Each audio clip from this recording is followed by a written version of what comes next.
परम पूज्या जिन धर्म प्रभाविका आर्य का रत्न 105 श्री सृष्टि भूषण माता जी की मंगल प्रेरणा एवं आशीर्वाद से संचालित संस्था सृष्टि मंगलम अतिशय क्षेत्र श्री महावीर जी में चतुर्विध संग आहार उपकरण आदि की व्यवस्था सुचारू रूप से कई वर्षों से की जा रही है, जिसमें त्यागी वृत्तियों की भोजन व्यवस्था भी उपलब्ध है।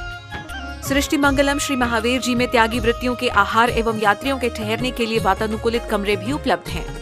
स्थल मेन मंदिर के सामने सृष्टि मंगलम भवन। अधिक जानकारी हेतु संपर्क करें 9376571001, 9376571002, 9376571003, 7011014812।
उगती कली तोड़ ले माली, इसमें दोष चमन का क्या है।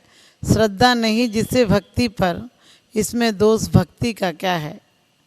लोग कहते हैं परमात्मा सच्चा नहीं रहा, लेकिन हमारी मनोभावनाएं सच्ची नहीं रही, इसके प्रति ध्यान नहीं जाता है। लोग कहते हैं चौथे काल में बहुत चमत्कार हुए, पंचम काल में चमत्कार नहीं होते, लेकिन लोग ये नहीं देखते कि पंचम काल में हमारा नमस्कार भी सच्चा नहीं रहा। हमारे जुबान से नमोकार मंत्र चलता रहता है, हमारे जुबान से मंत्रों का उच्चारण चलता रहता है और मन में वही कतरनी चलती रहती है। मन में किसी को गिराने की भावना चलती रहती है, मन में किसी का घात करने की भावना चलती है, मन में द्वेष भावना चलती है। तो मंत्रों का प्रभाव क्या होगा? क्योंकि मंत्र हमारे आभा मंडल को, मंत्र हमारे वातावरण को, दूषित वातावरण को, नेगेटिव शक्ति को सच पूछो सक्रिय नहीं होने देते हैं। हमारे लोग कहते हैं कि पाप नष्ट हो जाते हैं, सच पूछो पाप नष्ट नहीं हो जाते हैं। जब मंत्रों का उच्चारण हृदय से होता है तो हमारी आसपास का जो वातावरण होता है, वर्तुल होता है, हमारा आभा मंडल होता है, इतना सशक्त हो जाता है कि हमसे पाप नहीं हो पाते हैं। हम कहते भी हैं बुद्ध वीर जो भी हों, कोई भी नाम लिया जाए, सब साधुओं को नमस्कार है, सब अरिहंतों को नमस्कार है, लेकिन अरिहंत के स्वरूप को हम नहीं जानते हैं। बस इतना जानते हैं अरिहंत हो गए और उनको नमस्कार करने से हमें पुण्य मिलेगा। हमें आज तक यही पढ़ाया गया कि अरिहंतों को नमस्कार करो, सिद्धों को नमस्कार करो, आचार्यों को नमस्कार करो, उपाध्याय और साधुओं को नमस्कार करो, लेकिन उनका क्या स्वरूप है, उनका क्या व्यक्तित्व है, उनके पास जाकर हमारे जीवन में कैसा रूपांतरण होता है।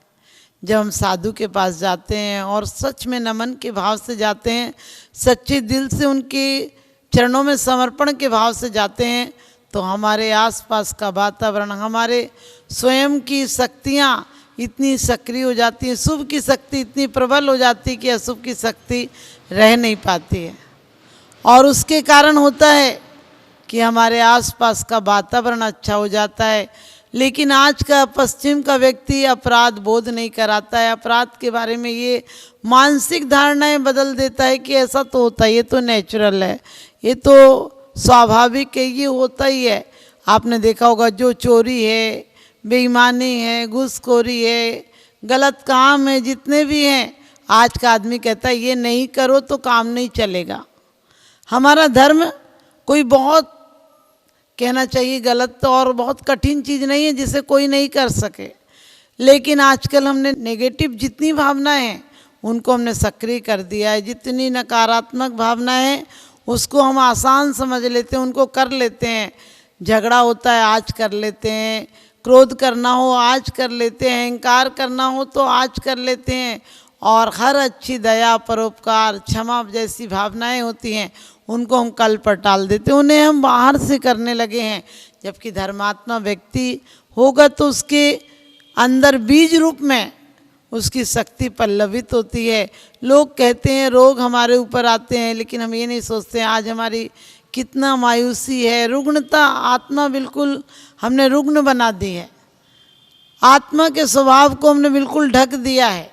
सकारात्मक व्यक्तियों के साथ ना हम रहते हैं, ना उनके साथ बोलचाल, हमारा खान पान, बोलचाल, मानसिकता सब हमारी अशुद्ध हो गई है। और हम आज पश्चिम की उड़ान में, पश्चिम के कारण हमारे पतन हो गया जीवन का, पश्चिम पाश्चात्य सभ्यता के कारण हमारा इतना पतन हुआ है कि आज हर व्यक्ति कहीं से भी आता है, कैसे लोगों के हाथ का खाना खाता है, किन लोगों से मिलकर आता है, ना उसके जीवन शैली में परिवर्तन हो गया है, ना वो परमात्मा का नाम लेता है, ना वो भोजन शुद्धता से करता है, ना जल छान कर पीता है, और कहता है ये सब तो रूढ़ी परंपराएं हैं। ये रूढ़ी परंपराएं नहीं थी। आज साइंस भी जो कहती है, और हमारे आचार्य तो बहुत काल पहले कह चुके, अनंत काल से उन्होंने जो सिद्धांत बताए हैं वो धर्म के सिद्धांत नहीं है, वो हमारे जीवन को, हमारे परलोक को सुदृढ़ और सुंदर बनाने वाले सिद्धांत थे। लेकिन आज हम उनसे बहुत दूर हो गए हैं, ये कहकर कि आज तो धर्म में कोई शक्ति नहीं, आज मंत्रों में कोई शक्ति नहीं, उगती कली तोड़ ले माली, उगती कली तोड़ ले माली, इसमें दोष चमन का क्या है, और श्रद्धा नहीं जिससे मंत्रों पर, इसमें दोष मंत्रों का क्या है। मंत्र आज भी वही है, वही नमोकार मंत्र है जिसने कि अंजन चोर को निरंजन बना दिया, वही नमोकार मंत्र है जिसने धनंजय के बेटे का जहर उतार दिया। लेकिन आज व्यक्ति का सिर दर्द भी ठीक नहीं होता है, फिर मंत्रों को दोष देता है। हमारी धारणाएं कैसी हैं, हम जीवन में किस प्रकार की धारणाओं से जीते हैं, हमारे शरीर का बर्तुल, हम जैसे वातावरण में जाते हैं हमारा हवामंडल तुरंत चेंज हो जाता है। हम किसी सकारात्मक, हम किसी महापुरुष के संसर्ग में जाते हैं, उनके सानिध्य में जाते हैं, और जब नम्रता के भाव से जाते हैं तो 5 मिनट के अंदर हमारे 1500 वाइट सेल बढ़ जाते हैं। और जब हम किसी उदंड व्यक्ति के, हिंसक व्यक्ति के पास जाते हैं और उसके पास जाते ही हमारे 1600 वाइट सेल कम हो जाते हैं। आप सोच सकते हैं किसका कितना प्रभाव पड़ता है। इसीलिए हमारे यहाँ हमारे बहुत अच्छे हमारे महापुरुषों ने, कवियों ने रचनाओं में लिखा है, रहे सदा सत्य संग उन्हीं का, ध्यान उन्हीं का नीति रहे, उन्हीं जैसी चर्या में यह चित्त सदा अनुरक्त रहे। रहे सदा सत्संग उन्हीं का। कोई वो नाम को नमस्कार नहीं किया है, जैन धर्म को नमस्कार नहीं किया है, किसी ने हिंदू धर्म को नमस्कार नहीं किया है। कोई, हर धर्म किसी व्यक्ति से बना है, लेकिन एक जैन धर्म है जो अभिव्यक्ति, शक्ति की अभिव्यक्ति से बना है। एक जैन धर्म है जो भेदभाव नहीं करता है, किसी व्यक्ति विशेष को, किसी पक्ष को, किसी पंथ को नमस्कार नहीं करता है।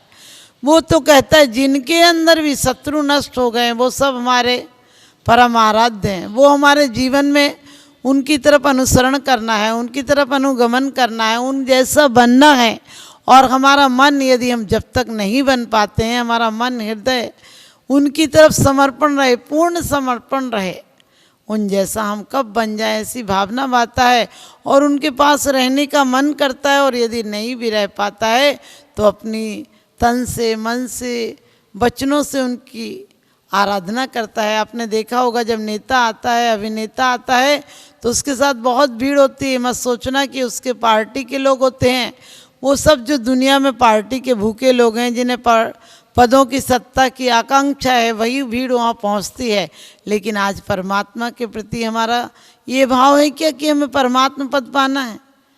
हम लोग परमात्मा के पास भी आते हैं तो ये समझकर कि जैसे एक नौकर को आदेश देते हो कि ये काम कर देना, इसी प्रकार से हम परमात्मा को कहते हैं कि उसने नौकरी लगा दी तो सच्चा परमात्मा हो गया, उसने तुम्हारा पैर दर्द ठीक कर दिया तो सच्चा परमात्मा हो गया। मैं कहती हूँ ये तो घूसखोर अफसर भी करा देता है, ये काम तो घूसखोर अफसर भी करा देता है। परमात्मा ये छोटे मोटे काम कराने लगे, सच पूछो वो तो करने का भाव छोड़ के तो परमात्मा बने हैं। उन्होंने अपनी सहज आत्म प्रवृत्ति को प्राप्त कर लिया, इसलिए परमात्मा बने हैं। लेकिन आज हम उनसे बहुत दूर हो गए, परमात्मा को भी कर्ता बना दिया। हमारे छोटे छोटे से काम को हम कहते भगवान तुम कर देना। ये माना कि जब हम उनकी भक्ति में लीन होते हैं तो हमारे सहज में ये काम हो जाते हैं।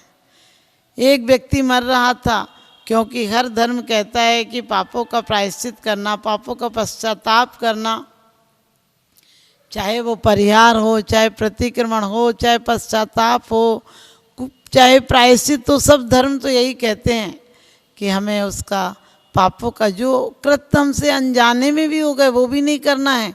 लेकिन एक व्यक्ति मरणासन्न डला था, कोई पादरी आया और कहने लगा तुम अपने पापों का प्रायश्चित करो, पश्चाताप करो, जो जो पाप तुमसे इस जन्म में हो गए। उसने कहा मैं कर रहा हूँ, लेकिन मैं दूसरे ढंग से कर रहा हूँ। उन्होंने कहा कैसा कर रहे हो? कहने लगे जो पाप मेरे रह गए, जिनको नहीं कर पाया, जिनको मजबूरी में छूट गए, या कहूँ कि मैंने 20 साल बाद, उम्र के 20 साल के पड़ाव के बाद पाप चालू किए हैं, उनके बारे में मैं पछता रहा हूँ कि क्यों बाद में किए हैं। उन 25 साल 20 साल की उम्र के बाद जो पाप किए हैं उनके बारे में मैं पछता रहा हूँ कि ये पाप देर में किए हैं, और जल्दी कर लेता तो शायद पूरा कर लेता, इस कर लेता तो इस जीवन में आनंद पा लेता, और इस बार जो हिंसा झूठ चोरी नहीं कर पाया अगले जन्म में जल्दी करूँगा। ऐसा जीवन हो गया, क्योंकि आज पश्चिम की सभ्यता ने हमें आत्मबोध भुला दिया। हमारे आत्मबोध नहीं रहा कि हम वाकई में ये पाप नहीं करना चाहिए। और पापों से सच पूछो समाज में भी सम्मान नहीं मिलता है, सरकार में भी आदर नहीं मिलता है। सरकार और समाज भी हमें ये दृष्टि से देखती है। आपने कभी नहीं देखा होगा कि ये बहुत हिंसक व्यक्ति हैं। जो जो पाप हमने किए हैं उन सब के बारे में हम चिंतन करते रहते हैं। पद नहीं पा पाए, पैसा नहीं पा पाए, कोई स्त्रियां नहीं मिली, कोई मकान नहीं मिला, कोई दुकान नहीं खुल पाई, कोई फैक्ट्री नहीं खुल पाई, जबकि ये सब चीज़ें हमारे कब तक साथ जाएंगी। इनके बारे में हमने कभी विचार किया होता तो वास्तव में इस जीवन में शुरुआत हो जाती। क्योंकि अशांत व्यक्ति इसलिए नहीं है कि अशांत उसको कोई चीज़ों की कमी है। अशांत सब पूछो जो मिल जाता उसे भोगता नहीं, और जो नहीं मिला उसकी चाहत में रहता है, जो मिल जाता है वो छूट ना चाहे, इसकी कहते हैं कसक में जीता है व्यक्ति, इस दुख में जीता है, इस दंश में जीता है। इसलिए सब लोग चाहते हैं कि मंत्रों का प्रभाव पड़े, हमारे जीवन में आत्मबोध हो, और हमारे जीवन में हम अपनी धारणाओं को, अपने मंगल की धारणाओं को प्रभावित करें। हम सक्रिय शक्तियों को, सकारात्मक शक्तियों को कहते हैं प्रज्वलित करें, और सकारात्मक शक्तियां हैं हमारे अंदर। दान देने हेतु बैंक खाता विवरण निम्नवत है। सृष्टि Mangalam Seva Samiti, bank of Baroda, Shri Mahavir ji, account number 011901000322429, IFSC code BARB0 SHRIMA, IFSC code का 5वां कैरेक्टर 0 है। Punjab national bank, account number 0212000111 77277, IFSC PUNB 0021200। आपके द्वारा दिया गया दान आयकर की धारा 80G एवं 12A के अंतर्गत कर मुक्त रहेगा। अधिक जानकारी हेतु संपर्क करें 9376571001, 9376571003, 7011014812। सृष्टि मंगलम गौआश्रय। भारतीय संस्कृति में गायों का उच्च स्थान माना गया है। गौ माता का सम्मान भारतीय संस्कृति का सम्मान माना गया है एवं जीव दया ही धर्म है। परम पूज्य जिन धर्म प्रभाविका वात्सल्य मूर्ति आर्य रत्न 105 श्री सृष्टि भूषण माता जी, जिनकी मंगल प्रेरणा एवं आशीर्वाद से अनेकानेक जन सेवा के कार्य निरंतर किए जा रहे हैं, उसी के अंतर्गत सृष्टि मंगलम गौआश्रय सेवा समिति द्वारा गौशाला संचालित कर जीव दया का वात्सल्यमयी प्रशंसनीय कार्य भी किया जा रहा है। सृष्टि मंगलम गौशाला में निराश्रित, बीमार एवं घायल गायों का संरक्षण पालन किया जाता है। इसमें अभी करीब 400 गाय हैं, जिनमें से एक भी गाय दूध नहीं देती। कुछ गाय तो घायल स्थिति में सड़कों से प्राप्त होती हैं। उनका भी यहाँ निरंतर इलाज चल रहा है। गौ सेवा में आप भी भागीदार बनकर दे सकते हैं गौवंश को जीवन दान। आपके लिए इस पुण्य कार्य से जुड़ने का ये स्वर्णिम अवसर है। एक दिन का चारा या औषधि प्रदान कर यथाशक्ति अनुसार 1, 5, 7 या 11 या इससे अधिक गायों को भोजन कराने का अवसर प्राप्त करें। एक गाय के भोजन की एक दिवसीय राशि मात्र 175 रुपए। 11,000 रुपए या उससे अधिक राशि दान करने वाले महानुभावों का नाम चैनल पर प्रसारित किया जाएगा। आप अन्य योजनाओं के द्वारा भी गौशाला एवं जन सेवा के कार्यों से जुड़ सकते हैं। परम शिरोमणि संरक्षक 5,11,000 रुपए, शिरोमणि संरक्षक 3,11,000 रुपए, संरक्षक 2,11,000 रुपए, विशिष्ट सदस्यता 51,000 रुपए, सदस्यता 21,000 रुपए 10 वर्ष। चारा, गुड़ आदि सामग्री दान देकर भी पुण्यार्जन कर सकते हैं। गौ रक्षा से होगी देश पर्यावरण की रक्षा, अर्थ, विज्ञान एवं अध्यात्म रक्षा। गाय जीवन यापन को दूध, पर्यावरण को गोबर देती है, जिससे तेल डीजल के लिए विदेशों को मुंह मांगा पैसा नहीं देना पड़ेगा। गौमूत्र से औषधि देती है, खेती को बैल देती है। हमारे शासन प्रशासन ने गौ संरक्षण में बहुत बड़ा संरक्षण दिया है। आर्यका सृष्टि भूषण माताजी के आशीर्वाद से अनेकों संतों की सेवा की योजनाएं सुचारू रूप से संचालित हैं, जिनमें जरूरतमंदों की शिक्षा, स्वास्थ्य पर कार्य किए जा रहे हैं। पूज्य माताजी के आशीर्वाद एवं प्रेरणा से गाय संरक्षण का कार्य किया जा रहा है, जिसमें कत्ल खाने ले जाने वाली एवं आवारा, निराश्रित, चोटग्रस्त गायों का उपचार, साथ ही उनको आश्रय के लक्ष्य से गौ रक्षा का अभियान चलाया जा रहा है, जिसमें आप अपनी यथाशक्ति अनुसार सहयोग देकर पुण्यार्जन के शुभ कार्य में सहयोग देकर पुण्यार्जन अवश्य करें। देर न करें, आज ही जुड़ें ऐसे महापुण्य के कार्यों से। अधिक जानकारी हेतु संपर्क करें 9376571001, 9376571002, 9376571003, 701-101-4812। सृष्टि मंगलम सेवा समिति। दान देने हेतु बैंक खाता विवरण: Punjab national bank, account number 0212001011777277, IFSC code PUNB 0021200। Bank of Baroda, account number 0119013332429, IFSC code BARB 0SHRIMA। जीवन में एक बार मात्र 21,000 रुपए दान देकर आजीवन एक गाय की सेवा कर पुण्यार्जन का लाभ अवश्य लें।